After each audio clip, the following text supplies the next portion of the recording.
Hi everyone, I hope everybody is doing fine. In this lecture video, I'll be covering up the legal aspect of the business MCQs part number 2. Okay, so today we are going to have the next part बच्चों. So previous class में हमने 46 MCQs करे थे, मतलब दो classes मिलाकर 44. आज हम 56 करके टोटल 100 कंप्लीट करेंगे. ओके, सो जो पिछला वाला टॉपिक था वो था बेसिक्स, हमने elements of contract and types of contract करा था. आज हम बेसिकली इस पर्टिकुलर जो नेक्स्ट 56 MCQs है वो गाइज यहाँ तक है. Capacities, free consent, discharge of contract and breach और ब्रीच.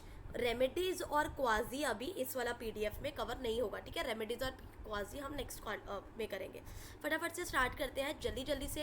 एंड ये आपको जब ये लाइव होगा तो आप भी साथ साथ में नीचे लाइव में कमेंट करेंगे और बताएंगे आपके कितने क्वेश्चन आंसर्स ठीक हुए हैं. Okay, you need to tell me about that. So let get started without wasting any time. मेरा नाम अलीशा महाजन है. आप मुझे अनअकैडमी पर भी फॉलो कर सकते हैं. And for more inquiry you can text me at 8054481573. So let get started. First question, capacity of a contract is essential element of contract. ठीक है जी, ऑब्वियसली कैपेसिटीज असेंशियल एलिमेंट है तो ये कौन से सेक्शन में आता है. सो बच्चों, it comes under section number 10. लिख लीजिए, it comes under section number 10. Sections फटाफट चलेंगे पर आपको याद जरूर करने हैं ये सेक्शंस. ओके, चलिए फिर आप देखिए नेक्स्ट देखिए definition. Definition of contract comes under. अब डेफिनेशन ऑफ कॉन्ट्रैक्ट किसके अंदर आती है ये हम पढ़ेंगे, ठीक है. So it comes under section number 11. Section number 11.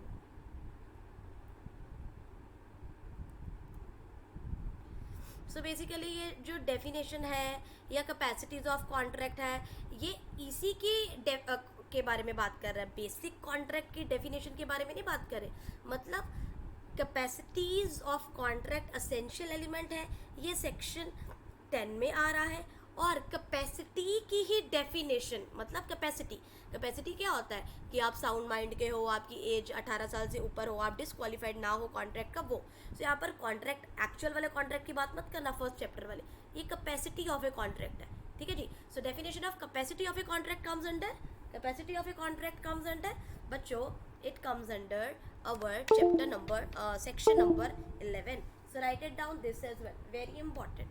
चलिए नेक्स्ट, माइनर कम्स अंडर. मतलब माइनर का सेक्शन किसके अंदर आता है, you need to tell us about that. So मेरे प्यारे बच्चों, माइनर का सेक्शन आता है सेक्शन 3 के अंदर. Please right it down. Minor comes under section number 3. Okay, section number ये रहा 3. Agreement with minor is. Agreement with minor हमने पहले आपको वॉइड कॉन्ट्रैक्ट, वॉइड एग्रीमेंट के बीच में डिफरेंस बताया था.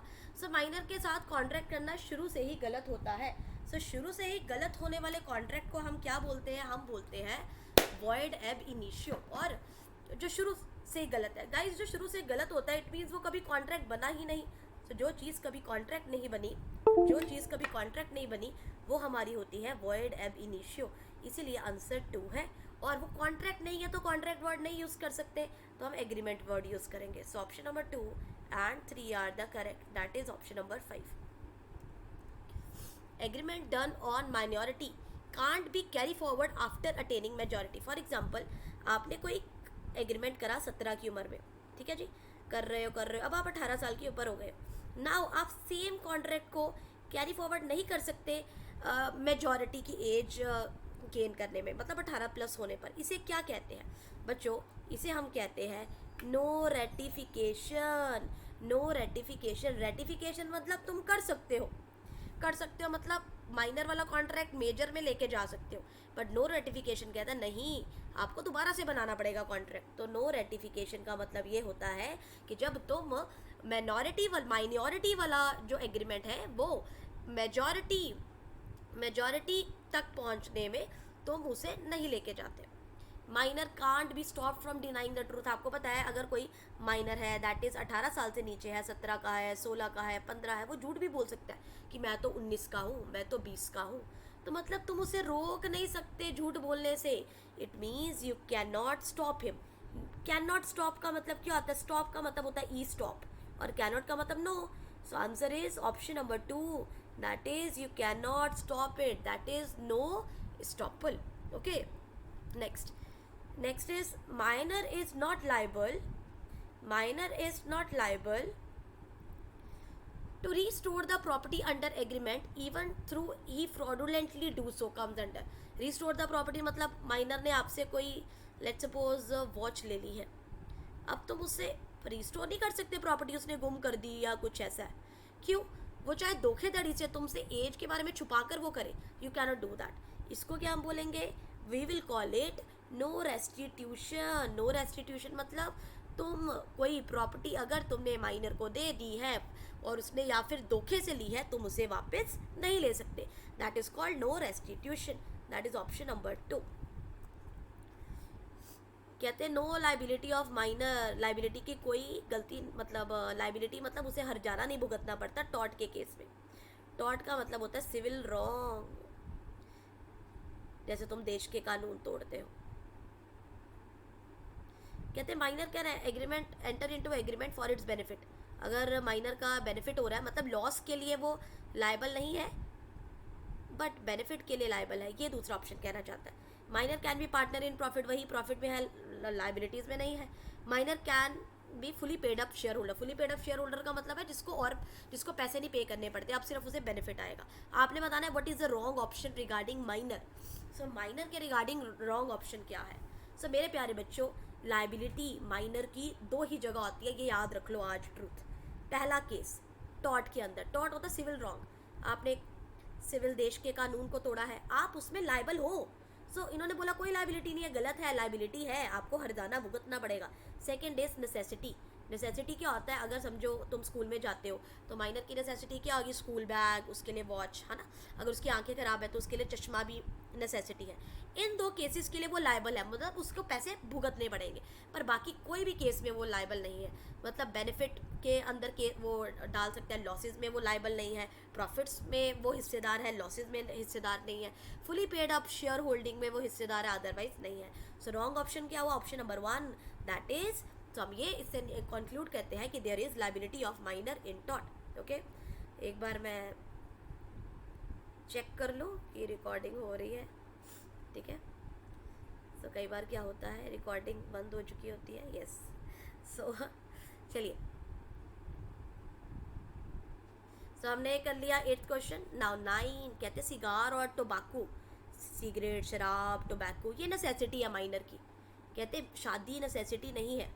Both are right, none is right. मेरे प्यारे बच्चों याद रखना, सिगरेट, शराब, टोबैको या फिर गोल्ड की रिंग, ये सब नेसेसिटी नहीं है. Marriage is not necessity, no. अगर कई बार होता है ना, कई विलेजेस में अभी भी बाल विवाह होते हैं. सो अगर वो शादी कर लेते हैं 17 की उम्र में, 16 की उम्र में, तो उसके रिगार्डिंग उसको डॉरी का पैसा चाहिए या कुछ भी इस तरीके सा वो सामान लेता है किसी से, तो वो उसका क्या माना जाता है? नेसेसिटी ही माना जाता है. इसीलिए ना ये ऑप्शन ठीक है ना ये ऑप्शन ठीक है. ओके, अब आप कहेंगे मैम डॉरी तो गलत है या शादी तो गलत है, बट इस केस में इस चैप्टर में बोला गया कि शादी ज़रूरत की ही चीज़ है. सो ऑप्शन नंबर 4 कोई भी इसमें ठीक नहीं है. Definition of sound mind. देखो जो कैपेसिटी है ना वो कौन सी होती है? एक हमने करा कि बंदा क्या होना चाहिए? 18 साल से ऊपर होना चाहिए. 18 साल से ऊपर वाले मैंने आपको क्वेश्चन आंसर्स करवा दिए.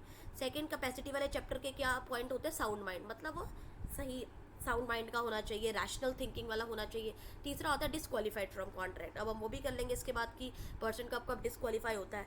सो sound of definition of sound mind comes under which section? It comes under section number 12. लिख लो option number 3. Basic section of. अब बेसिक सेक्शन और डेफिनेशन में क्या फ़र्क है? डेफिनेशन मतलब इसकी जो डेफिनेशन दी गई है वो किस सेक्शन में, और बेसिक सेक्शन मतलब उसका जो वैसे नॉर्मल उसके बारे में बात करी गई है वो किस सेक्शन में गई है. सो नॉर्मल बच्चों बात करी गई है हमारे 11 सेक्शन में. लिख लीजिए. विच among the following does come under person of unsound mind? बच्चों इडियट अनसाउंड माइंड का होता है, लुनेटिक पागल अनसाउंड माइंड का होता है, शराबी इनटॉक्सिकेंट नशे करे हुए, सभी अनसाउंड माइंड के होते हैं. तो इसमें कोई भी एक ऑप्शन सही नहीं है. सो 5th ऑप्शन लिखेंगे, all of the above. Which among the following doesn't come under person disqualified from entering into a contract. मतलब आपको अनसाउंड माइंड के भी बता दिए क्या होते हैं. अब तीसरा पार्ट कैपेसिटी में क्या होता है कि अगर आप डिसक्वालीफाइड है from entering into a contract तो आप नहीं आएंगे. सो एलियन एनिमी. एलियन एनिमी क्या होता है? जिसके साथ हमारी वॉर चल रही होती है. फॉर एग्जांपल चाइना के साथ अब हम नहीं ना करते कोई कॉन्ट्रैक्ट वगैरह, तो वो एलियन एनिमी है. फॉरेन सॉवर्न्स एंड एम्बेसडर, क्योंकि इनके ऊपर केस नहीं ज़्यादातर फाइल होता तो इनके ऊपर मत करो. कॉर्पोरेशन, क्योंकि कॉर्पोरेशन एक अपने आप में कोई पर्सन नहीं है, दैट्स वाई इसके ऊपर मत करो. इंसॉल्वेंट, जिसका दिवालिया निकला हो. कन्विक्ट, जो जेल में हो. और मैरिड वुमेन. आपने बताना है कौन नहीं आता person disqualified from entering into a contract. So मेरे प्यारे बच्चों, याद रखना सब आते हैं. आप किसी के साथ भी कॉन्ट्रैक्ट नहीं कर सकते. ओके. अब मैरिड वुमेन में एक वो आता है पर्दा नशीन वुमेन. आप पर्दा नशीन वुमेन के साथ कॉन्ट्रैक्ट जो है वो नहीं कर सकते. वो आगे हम पढ़ेंगे. पहले याद रख लीजिए, सारे पॉइंट्स आएंगे. Alien enemy, foreign sovereign, corporation, insolvent, convict, married women. Section of consent. अब आपको पता ना नेक्स्ट चैप्टर हमारा क्या है, किसका है? कंसेंट का. ठीक है जी. कंसेंट फ्री होनी चाहिए, मतलब दोनों आपस में हाँ करें तभी कॉन्ट्रैक्ट होना चाहिए. कंसेंट होता है मीटिंग ऑफ माइंड, सहमति होना. अगर सहमति नहीं है तो काम नहीं चलेगा. सो कहते हैं ये वाला चैप्टर जिसके अंदर कोहर्जन, मिस रिप्रेजेंटेशन, फ्रॉड, ये वाले चैप्टर्स आते हैं. सो कंसेंट का सेक्शन है सेक्शन नंबर 13. अब कोहर्जन का सेक्शन क्या है? Section number 15. याद रखें, कोहर्जन का मतलब होता है डराना धमकाना. कनपट्टी पर बंदूक रख दी और बोला कि चलो सारे अपने प्रॉपर्टी पर साइन करो. कोहर्जन, धमकाना. 15. अनड्यू इन्फ्लुएंस आता है सेक्शन नंबर 16 में. फ्रॉड आता है सेक्शन नंबर 17 में. फ्रॉड, धोखाधड़ी. मिस रिप्रेजेंटेशन आता है सेक्शन नंबर 18 में. लिख लीजिए miss representation section number 18. Mistake आता है सेक्शन नंबर 21, 20, 22. सो 20, 21, 22 ये मिस्टेक की डेफिनेशन के सेक्शंस हैं. X threaten to kidnap Y son. X ने धमकी दी कि मैं तेरे बेटे को किडनैप कर लूँगा अगर तूने मुझे 50,000 नहीं दिए. ये क्या है? Coercion, fraud, misrepresentation, mistake, undue influence. Of course ये है कोहर्जन, क्योंकि डराना धमकाना इसमें आता है. Threat to commit suicide. याद रखना, किसी को ये बोलना कि मेरे साथ शादी कर ले, मैं नहीं तो सुसाइड कर लूँगा, या मुझे ये दिला दो मैं सुसाइड कर लूँगा, ये भी धमकाना है, ये भी ज़बरदस्ती है. Option number 1. Threat to file suit. File suit मतलब मैं तुम्हारे ऊपर केस फाइल कर दूंगा. ये कोई धमकाना नहीं है. क्यों नहीं है धमकाना? क्योंकि मैम आप अगर सही हो तो आप प्रूव हो सकते हो सही. अगर कोई बोल रहा है कि मैं तेरे पर केस फाइल कर दूंगा, आप सच्चे हो, आप बोलोगे ठीक है कर दे, मेरे को कोई प्रॉब्लम नहीं है. सो इट मीन्स ये नन, ये कोई कोहर्जन कुछ नहीं होता है. Next, threat to charge high rate of interest और हायर प्राइजेस. मैं तेरे, अगर तुझे ये लैंड लेनी है या फिर तेरे को 10 लाख रुपए चाहिए तो मैं तेरे से 50% इंटरेस्ट चार्ज करूँगा. आप उससे मत लो उधार पैसा. तो इट मीन्स इसमें भी कोई डराना धमकाना नहीं है, आप उससे मत लो वो चीज़. सो नन. अगर आपको थोड़ा समझने में टाइम लगता है तो पॉज करके आंसर दीजिएगा. ठीक है जी, क्योंकि मुझे बड़े क्वेश्चन आंसर्स करवाने, that's why my speed is fast. Duress is सिनोनियम of. Duress guys याद रखना सिनोनियम है कोहर्जन का. जहाँ कोहर्जन आपको फिजिकल वायलेंस भी कर लेती है, आपको मारने धाड़ने के वो करती है, जो कोहर्जन होता है वो किसी प्रॉपर्टी के अगेंस्ट भी हो सकता है कि तेरी प्रॉपर्टी छीन लूँगा एंड ऑल. पर ड्यूरेस जो होता है सिर्फ इंसानों के अगेंस्ट होता है. ठीक है जी, सिर्फ इंसानों के अगेंस्ट होता है. सो कोहर्जन और ड्यूरेस एक दूसरे से सिनोनियम तो है, हल्का सा डिफरेंस है, याद रखना. सो ड्यूरेस में क्या होता है? ड्यूरेस में सिर्फ पर्सन आते हैं. कोहर्जन में जब आप डराते हो, धमकाते हो कोहर्जन के केस में, तब प्रॉपर्टी और पर्सन दोनों आते हैं, याद रखना. ड्यूरेस में सिर्फ पर्सन्स को धमकाना आता है. कहते हैं one of the person is in position to dominate the will of another, position to obtain unfair advantage of other. ये किस में आता है कि आप किसी को डोमिनेट कर सकते हो. जैसे डोमिनेट कर सकते हैं ना, फादर बच्चे को डोमिनेट कर सकता है, बच्चा फादर को डोमिनेट कर सकता है, पापा मुझे दिला दो नहीं तो मैं खाना नहीं खाऊंगा, ऐसा कुछ भी. सो ये चीज़ें जो डोमिनेट करती है, अनफेयर एडवांटेज लेती है. हम किसी गैर इंसान का थोड़ी अनफेयर एडवांटेज ले लेते हैं. यहाँ पर हम जिससे प्यार मोहब्बत करते हैं वही हमारा अनफेयर एडवांटेज ले लेता है ना, तो उसे बोलते हैं अनड्यू इन्फ्लुएंस. लिख लीजिए option number 2, undue influence. When a person hold real और एपरेंट अथॉरिटी. अब ये अनड्यू इन्फ्लुएंस के 3 प्री अजम्पशंस है. 3 प्री अजम्पशन मतलब कोई भी देखकर बोल देगा इन 3 केसेस को देखकर कि ये क्या है, प्री अजम्पशन है। किसकी? अनड्यू इन्फ्लुएंस की। यही पूछा गया है कि ये 3 ऑप्शन किसका पार्ट है। पहले पढ़ लेते हैं ये 3 ऑप्शंस क्या कह रहे हैं। When the person hold real और एपरेंट अथॉरिटी, अब तीनों के एग्जांपल्स भी करेंगे। When the person stand for fiduciary relationship, when a party to a contract is a person of mental distress. कई बार मेंटल डिस्ट्रेस होते हैं, जैसे फॉर एग्जांपल दादी माँ वगैरह होते हैं, उनकी आईज सही तरीके से नहीं चल रही होती, या फिर वो अनपढ़ होते हैं, तो हम उनसे अंगूठा लगवा लेते हैं ना। सो अंगूठा लगवाना भी क्या है, एक तरीके का आपने अनड्यू इन्फ्लुएंस करा सामने वाले को, अपने दादी को, क्योंकि पर्सनल रिलेशनशिप इसमें आ जाता है, डोमिनेट हो जाता है और उनको पता भी नहीं चलता बेचारों को कि क्या हो रहा है। So that all are the part of undue influence. ये तीनों पार्ट अनड्यू इन्फ्लुएंस के। अब इनको समझेंगे।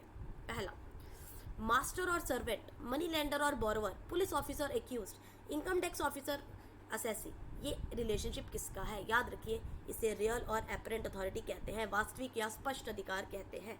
Option number 1 is the correct answer. Relationship of father son, guardian ward, advocate client, doctor patient, trustee beneficiary, spiritual adviser and discipline, owner of land and cultivator, ये किस में आता है? Fiduciary relationship. फिड्यूशरी ज़्यादा ट्रस्ट में होते हैं ना, कि फादर और सन का देखो क्या फिड्यूशरी रिलेशनशिप, इसमें क्या कहते हैं? Fiduciary relationship.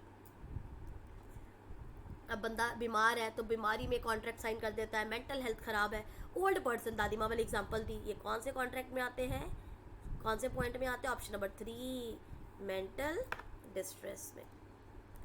सो ये सारे इन सभी केसेस में प्री अजम्पशन होती है अनड्यू इन्फ्लुएंस की। मतलब किसी को बताने की जरूरत नहीं है कि अनड्यू इन्फ्लुएंस है, सेल्फ सपोजिशन है, मतलब सेल्फ अज्यूम्ड है। ओके, नाउ हस्बैंड वाइफ का रिलेशनशिप, लैंडलॉर्ड टेनेंट का, मदर डॉटर का, ग्रैंडसन ग्रैंडफादर का, क्रेडिटर डेटर का, ये किस में आता है? इन तीनों में से। याद रखिए, husband wife, landlord tenant, mother daughter, ये इन तीनों में से किसी के अंडर नहीं आता। इसके अंदर जब आप इसके अगेंस्ट केस फाइल करते हो तो आपको पहले प्रूव करना पड़ता है। वहाँ तो सेल्फ एक्सप्लेनेटरी था, सेल्फ प्रूफ था, यहाँ पर आपको प्रूव करना पड़ेगा कि हमारा फिड्यूशियरी रिलेशनशिप था या रियल था या मेंटल डिस्ट्रेस के कारण हुआ, यहाँ पर आपको प्रूव करना पड़ेगा। So answer is 5th, none of the above. पर्दानशीन वुमेन, पर्दानशीन वुमेन का मतलब क्या होता है? जिसका outside which has no contact with, हाँ वर्ल्ड के बीच में लिख दो outside world, which has no contact with outside world. Typing होती है ना, कई बार वर्ड मिसप्लेस हो जाता है। Second, who goes out in पर्दा, मतलब पर्दा मतलब एक बुर्का पहनकर आप बाहर जा रहे हो, लोगों से बातें कर रहे हो, कोर्ट कचहरी में जा रहे हो, लॉयर से बातें कर रहे हो, वो होता है पर्दा, पर्दानशीन। बट पर्दे में रहकर पर्दानशीन होता है। So answer is guys second is wrong. पर्दानशीन वुमेन का मतलब है जिसका आउटसाइड वर्ल्ड के साथ कोई लेना देना नहीं है, वो सिर्फ अपनी फैमिली के साथ बात करती है। सो आप पर्दानशीन वुमेन के साथ कॉन्ट्रैक्ट नहीं कर सकते। लेकिन अगर कोई वुमेन बुर्के में है लेकिन वो बाकी बाहरी दुनिया से भी बातचीत करती है तो उसके साथ आप कॉन्ट्रैक्ट कर सकते हो। बट बेसिक पर्दानशीन वुमेन का मतलब क्या है?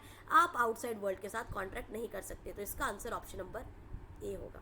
Okay, next, pre supposition comes under, अभी हमने करा प्री अजम्पशन किसके अंदर आती है? कोहर्जन के अंदर थोड़ी आती है। अनड्यू इन्फ्लुएंस के अंदर हमने थ्री प्री अजम्पशन करी। Option number 2। Physical force, physically आप कहते हो कि तेरे को मार दूंगा, तेरे बच्चे को मार दूंगा, दैट इज कोहर्शन, धमकाना। Option number 8। Mental force comes under undue influence. ये मैंने छोटे छोटे क्वेश्चन इसीलिए बनाए हैं क्योंकि आपके दिमाग में बेसिक्स क्लियर हो। ओके, बड़ा बड़ा क्वेश्चन भी बना सकती, इससे 5 ऑप्शंस करके भी बना सकती थी, बट मैंने बेसिक्स क्लियर करवाए हैं आपके यहाँ पर। Very easy question answers. It can come in India and foreign as well. याद रखिए, आप डरा धमका सकते हो किसी को, इंडिया में रहकर भी, फॉरेन में रहकर भी। सो ऑप्शन नंबर 1। सो और जो अनड्यू इन्फ्लुएंस है वो आप सिर्फ इंडिया में कर सकते हो, इंडिया में कर सकते हो। अनड्यू इन्फ्लुएंस डोमिनेट कर सकते हो विल इंडिया में रहकर। कोहर्जन इंडिया फॉरेन दोनों में आता है। क्रिमिनल एक्ट, किसी को डराना धमकाना, किडनैप करने की धमकी देनी, ये कोहर्जन में आता ना। So kidnap comes under कोहर्जन।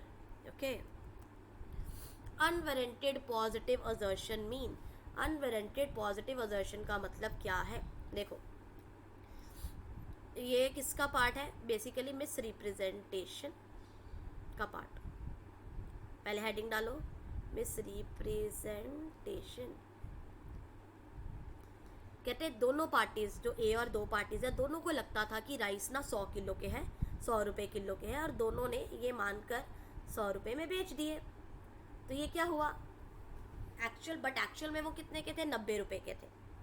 Second option कहता है कि दोनों ने बोला कि 100 रुपये किलो है, बट सेलर को पता था कि ये 90 रुपये किलो है। मतलब ऑप्शन नंबर ए में नहीं पता था सेलर को कि ये तो 90 रुपये के है, बट ऑप्शन नंबर 2 में पता था। जब आपको पता है आप जानबूझकर झूठ बोलते हो। सेकंड ऑप्शन को हम फ्रॉड कहते हैं और फर्स्ट ऑप्शन को हम मिस रिप्रेजेंटेशन कहते हैं। और अनवारंटेड पॉजिटिव असर्शन का मतलब क्या है, सेलर को खुद ही नहीं पता कि एक्चुअल में कि वो 90 रुपये की है, सेलर भी 100 रुपये का मान रहा था। मतलब उसने जानबूझकर गलती नहीं करी। जानबूझकर गलती ना करने को हम मिस रिप्रेजेंटेशन कहते हैं, और खुद जानबूझकर करते हो तो फ्रॉड होता है। सो अनवारंटेड पॉजिटिव असर्शन हमारा मिस रिप्रेजेंटेशन का पार्ट है, इट मीन्स फ्रॉड का पार्ट नहीं है। That's why option number A is the correct answer, जब दोनों को लगता है कि 100 रुपये किलो है। विच among the following is not an essential of miss representation. कहते जो अब हम बात कर रहे हैं वो फैक्ट है, हमें लगना चाहिए कि वो फैक्ट है, एक्सप्रेशन नहीं। मेयर एक्सप्रेशन होता ना, जब हम कहते हैं मेरे अकॉर्डिंग ये होगा, ये नहीं बोल रहे, हमने पूरा फैक्ट बोला है कि इसके अंदर 1 किलो सामान है, ये पूरा फैक्ट बोला है, 1 kg है। रिप्रेजेंटेशन इज ट्रू, कहते रिप्रेजेंटेशन जो आप कर रहे हो वो सच्ची है। The party make representation do not intend to deceive the aggrieved party. जो पार्टी रिप्रेजेंटेशन कर रही है, मतलब बोल रही है, सेलर है बेसिकली, वो धोखा देने के इंटेंशन से नहीं कर रही। Person who relied on untrue representation suffer from loss. Second party मतलब बायर को लॉस होना चाहिए उसके कारण। Such a party can discover the truth by ordinary intelligence. पर यहाँ पर ये याद रखें, मिस रिप्रेजेंटेशन में जो बायर होता है, अगर वो फाइंड आउट कर सकता है कि सच क्या है झूठ क्या है, ये एक्चुअल में 1 kg है या 2 kg है, तो उस केस में उसको कोई हर्जाना नहीं मिलेगा अगर ये पाएगा ये मिस रिप्रेजेंटेशन है। अब आपने बताना है इसका एसेंशियल एलिमेंट कौन सा नहीं है। गाइस, इसका essential elements as such element क्या है, मिस रिप्रेजेंटेशन तभी मानी जाएगी जब such a party can not discover. अगर वो डिस्कवर कर सकता है तो वो मिस रिप्रेजेंटेशन मानी नहीं जाएगी। सो अगर वो डिस्कवर नहीं कर पाए ऑर्डिनरी डिलीजेंस से, ठीक है, मिस रिप्रेजेंटेशन तब मानी जाएगी जब रिप्रेजेंट जो कर रहा है उसे भी लग रहा है ये सच्ची बात है, क्योंकि अगर उसे झूठ लग रहा होता तो वो तो फ्रॉड होता। सो ये सारे मिस रिप्रेजेंटेशन के पार्ट है, 5वें को छोड़ के। यहाँ आना है such a party can not discover the truth. ये आपने 5 एलिमेंट्स याद करने हैं, क्योंकि मैं आपको एमसीक्यू के थ्रू थ्योरी भी रिवाइज करवा रही हूँ ताकि आपके कॉन्सेप्ट्स क्लियर हो। ऑलराइट, चलिए, विच अमंग द फॉलोइंग इज, अब रिप्रेजेंटेशन मिस रिप्रेजेंटेशन हो गया कि जब हम जानबूझकर गलती नहीं करते, गलती से गलती हो जाती है। फ्रॉड मतलब जानबूझकर। अब promise made with an intention of performing it, representation untrue है। The party making representation intent to deceive the party. Active concealment of fact, मतलब आप जानबूझकर छुपा रहे हो, एक्ट टू डिसीव अदर, धोखा देने के लिए। अब इसका आंसर क्या है, promise made with not an intention to perform it, क्योंकि फ्रॉड क्या होता है कि हमारे इंटेंशन नहीं है, और इसमें जो रिप्रेजेंटेशन आप दे रहे हो वो अनट्रू है। क्यों अनट्रू है, क्योंकि आपको पता है आप झूठ बोल रहे हो। तो यहाँ पर इंटेंशन नहीं होती है आपका कि आप काम करो, क्योंकि आप तो धोखा देने के लिए आए हो। सो option number A is the correct option. मेरी स्पीड फास्ट हो सकती है, आपको पॉज ले लेकर आंसर देने हैं। ओके, कहते हैं silence is equal to fraud, misrepresentation is fraud. So किसका केस है, silence is equal to fraud, कहते हैं चुप्पी, ठीक है जी, फ्रॉड होती है कि अगर आप चुप रहते हो। बट इसके एक्सेप्शनल केसेस है जहाँ पर बोला जाता है साइलेंस फ्रॉड नहीं है, उसके बारे में भी हम बात करेंगे। सो पहला वैसे बेसिक कॉन्सेप्ट क्या है, साइलेंस भी फ्रॉड है, चुप रहते हो मतलब आपने फ्रॉड किया। So which among the following is wrong about silence is equal to fraud, कहते मतलब इसके एक्सेप्शंस के बारे में, मतलब जिसमें आप बोलते हो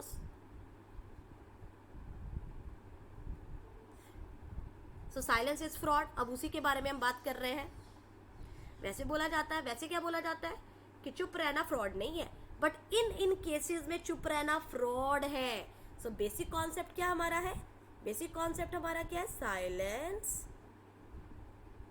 इज नॉट फ्रॉड, क्योंकि अगले बंदे ने गलत थोड़ी बोला है, वो तो बेचारा चुप रहा है। बट फिर इसके हम एक्सेप्शन पढ़ते हैं बच्चों, जिसमें ये कहा जाता है कि साइलेंस भी फ्रॉड है। ओके, अब वो ये एक्सेप्शंस है, सब आपने बताना है इसमें से कौन सा गलत एक्सेप्शन है। पहला, it is a duty of person keeping silence is equal to speak, मतलब कोई मेरा रिश्तेदार है, मैं उसे बोल रहा हूँ यार ये ठीक है प्रोडक्ट, मैं चुप रहता हूँ, तो मेरा रिश्तेदार तो ये समझेगा ना चुप रहा है मतलब ठीक है, तो यहाँ पर silence is equal to fraud माना जाएगा अगर आपने झूठ बोला है तो। साइलेंस इज स्पीच यहाँ साइलेंस का मतलब यही है कि आप बोल रहे हो कि हाँ जी ठीक है, हाफ ट्रूथ। अगर आप झूठ आधा ट्रूथ बोल रहे हो तो ये भी गलत है, आप आधा सच बता रहे हो, है ना। Change in circumstances. सो यहाँ पर साइलेंस सच नहीं होगा, आपको बताना पड़ेगा। जब हाफ ट्रूथ है आपको हाफ ट्रूथ पूरा ट्रूथ बताना पड़ेगा। सर्कमस्टांसेस बदल गए तो भी बताने पड़ेंगे। जैसे पहले जो चॉकलेट थी 10 रुपये की अब 12 रुपये की होगी, आप बताओ, ये आप गलत करोगे अगर नहीं बताओगे। तो गाइस इस केस में हमारे सारे ऑप्शंस ठीक है।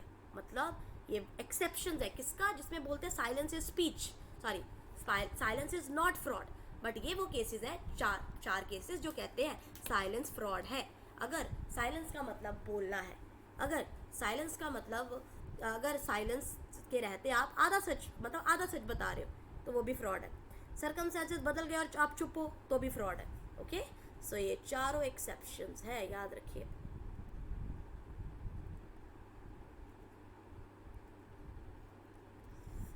In case of fraud find the wrong consequence.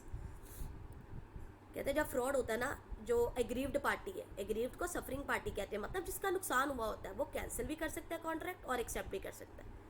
ठीक है जी, अगर वो कैंसिल करता है तो डैमेजेस क्लेम कर सकता है। ठीक है, he means is performance as if nothing as hampered. वो ये भी, आपने फ्रॉड करा, आप बोलोगे नहीं अब तू दोबारा परफॉर्मेंस कर, तू मेरे को ये करके दे, मुझे यही फ़ोन चाहिए। आप उसे बोल भी सकते हो कि परफॉर्मेंस कर, अगर परफॉर्मेंस पॉसिबल है। तो गाइज इसके तीनों कॉन्सिक्वेंस हो सकते हैं। So all are right. No consensus ad idem means no सर्व संपत्ति। कंसेंसस एड आइटम का मतलब होता है meeting of mind. Consensus ad idem का मतलब होता है मीटिंग ऑफ माइंड। जब दोनों मीटिंग अप ऑफ माइंड, जब दोनों पार्टी सेम सोच रही है। कहते कब होता है जब दोनों पार्टी सेम नहीं सोचती? वो होता है हमारी मिस्टेक। मिस्टेक के केस में दोनों पार्टी सेम नहीं सोचती। बायलैटरल मिस्टेक, बायलैटरल मतलब दोनों की मिस्टेक है, दोनों को गलती है। यूनिलेटरल मतलब एक पार्टी की मिस्टेक है, दोनों को कम मिस्टेक होती है, एक ने 13 बोला अगले ने 31 लिख दिया। और यूनिलेटरल मिस्टेक क्या होती है कि एक कोई गलती लगी, दूसरे तो सही बोला था। सो इनको क्या बोलते हैं गाइज, याद रखिए, इसे मिस्टेक ऑफ फैक्ट बोलते हैं। मिस्टेक ऑफ फैक्ट के भी बड़े पॉइंट्स है यूनिलेटरल बायलैटरल में। बायलैटरल में ये होता है कि दोनों ने लेट सपोज लैंड का कॉन्ट्रैक्ट करा, बाद में पता लगता है लैंड तो जल गई हुई है, सो बायलैटरल दोनों को गलती लगी। मिस्टेक ऑफ लॉ होती है, ये बताता है कि आप अगर इंडियन लॉ में कोई गलती करते हो, आपको तो इंडिया का लॉ पता होना चाहिए, तब वो आपकी ये नहीं आपको लाइबिलिटी सफ़र करनी पड़ेगी। लेकिन अगर आप कोई फॉरेन लॉ को मतलब फॉरेन लॉ को समझने में गलती करते हो, तब आपको एक छूट मिल सकती है। ये मिस्टेक ऑफ लॉ के बारे में बताया गया है। अब कहते हैं डिस्चार्ज ऑफ कॉन्ट्रैक्ट। सो हमने ये कर लिया कि कैसे कैसे वो कंसेंट का पार्ट्स होते थे, मिस्टेक, कोहर्जन, ठीक है, अंडर इन्फ्लुएंस एंड ऑल। अब हम नेक्स्ट चैप्टर कर रहे हैं, that is discharge of contract. कहते हैं डिस्चार्ज ऑफ कॉन्ट्रैक्ट परफॉर्मेंस से हो सकता है। परफॉर्मेंस मतलब काम करके। एक होती है एक्चुअल परफॉर्मेंस, एक होती है टेंडर परफॉर्मेंस। एक्चुअल परफॉर्मेंस मतलब दोनों ने काम कर लिया, मैंने पैसे दे दिए, आपने सामान दे दिया, एक्चुअल परफॉर्मेंस। एक होती है टेंडर।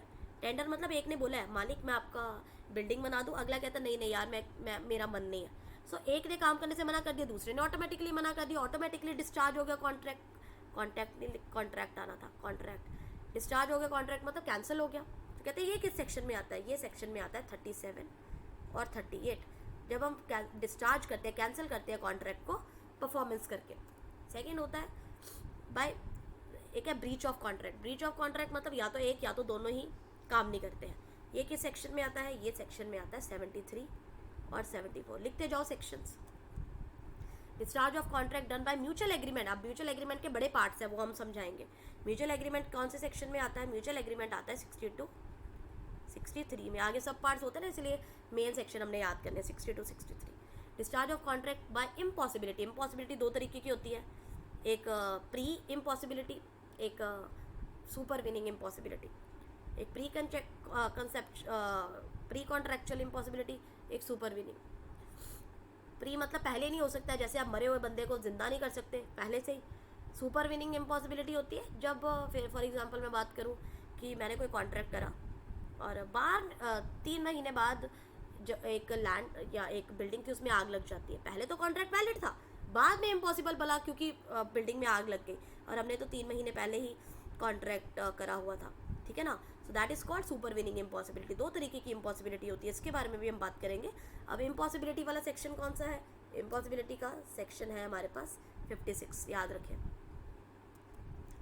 अब डिस्चार्ज बाय म्यूचुअल एग्रीमेंट कहते हैं, म्यूचुअल एग्रीमेंट के बड़े पॉइंट्स हैं, novation, alteration, recession, remission, merger और एक वेवर। बेसिकली 6 पॉइंट्स हैं, 5 ही पॉइंट्स ऑप्शन लिखने थे, इसलिए छठा नहीं लिखा, छठा आगे आएगा, वेवर।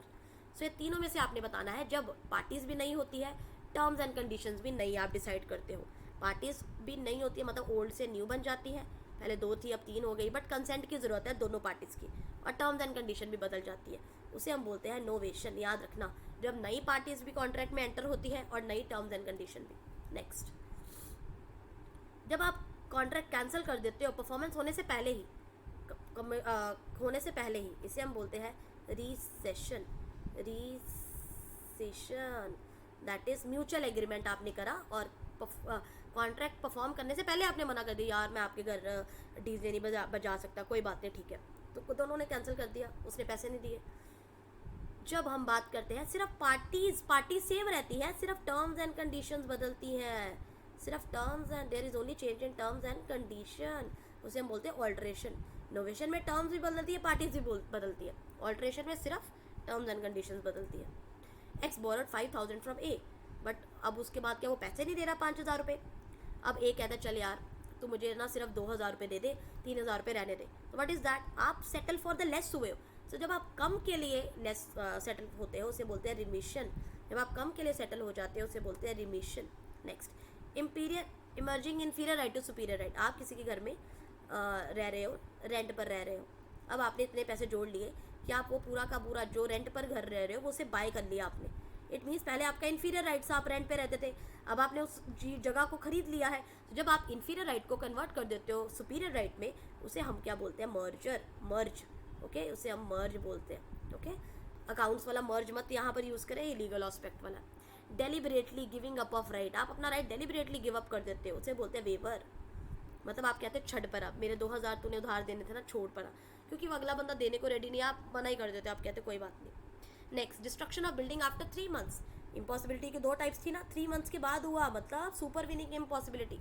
ठीक है जी, सुपरवीनिंग इम्पॉसिबिलिटी मतलब पहले तो वैलिड कॉन्ट्रैक्ट था, बाद में इनवैलिड हुआ, बाद में इम्पॉसिबिलिटी हुई, पहले तो वैलिड थी। प्री कंट्रेक्चुअल, पहले ही आपने बोला मरे हुए बंदे को जिंदा लाऊंगा या चांद तारे तोड़कर लाऊंगा, ये तो पहले से ही इम्पॉसिबल होता है, ये आप नहीं कर सकते। सुपरवीनिंग बाद में इम्पॉसिबल होना। Difficulty of performance, commercial impossibility, impossible due to default of third party, strike, lock out, self induce impossibility. अब डिफिकल्टी ऑफ परफॉर्मेंस इम्पॉसिबिलिटी नहीं है, कमर्शियल इम्पॉसिबिलिटी मतलब आपको रेंट ज़्यादा पड़ रहा है इधर उधर प्रोडक्ट पहुंचाने में किसी और रास्ते से, किसी थर्ड पार्टी ने डिफॉल्ट करा, या स्ट्राइक लॉकआउट हो गया, या सेल्फ इंड्यूस्ड, आपको नहीं लग रहा कि आप ये काम कर सकते हो। याद रखना, ये कोई भी इम्पॉसिबिलिटी नहीं होती, इसमें आपका कॉन्ट्रैक्ट कैंसिल नहीं होता, कॉन्ट्रैक्ट डिस्चार्ज नहीं होता, आपको फिर भी कॉन्ट्रैक्ट करना पड़ता है। कौन से केसेस में, जब परफॉर्मेंस इम्पॉसिबल नहीं है, डिफिकल्ट है। कमर्शियल इम्पॉसिबिलिटी आप बता देते हो, थर्ड पार्टी डिफॉल्ट बता देते हो, स्ट्राइक लॉकआउट या सेल्फ इंड्यूस्ड इम्पॉसिबिलिटी बता देते हो। हिंदी मीडियम वाले भी साथ साथ हिंदी मीडियम में पढ़ते रहे। Okay, discharge of contract by lapse of time, एक डिस्चार्ज हम कॉन्ट्रैक्ट करते हैं लैप्स से भी, एक ऑपरेशन से भी होता है। ऑपरेशन में भी आ जाता है, डेथ वगैरह हो गई, काम खत्म हो गया तो वो आ जाता है। और एक लास्ट पॉइंट है इसमें लैप्स, लैप्स मतलब टाइम खत्म हो गया, ज़्यादातर जो टाइम खत्म होता है वो 3 साल का होता है। So discharge by lapse comes under the 3 years party. Okay, so thank you so much guys. Those who wanna take subscription or those who want to know more about my classes, you can text me over here 8054481573. so आज की class में मैंने 56 question answers करवाए और पिछली 2 classes में मिलाकर 44 question answers मिलाए, और अब तक हमारे लीगल एस्पेक्ट के क्वेश्चन आंसर्स हो गए। So I hope you have enjoyed it.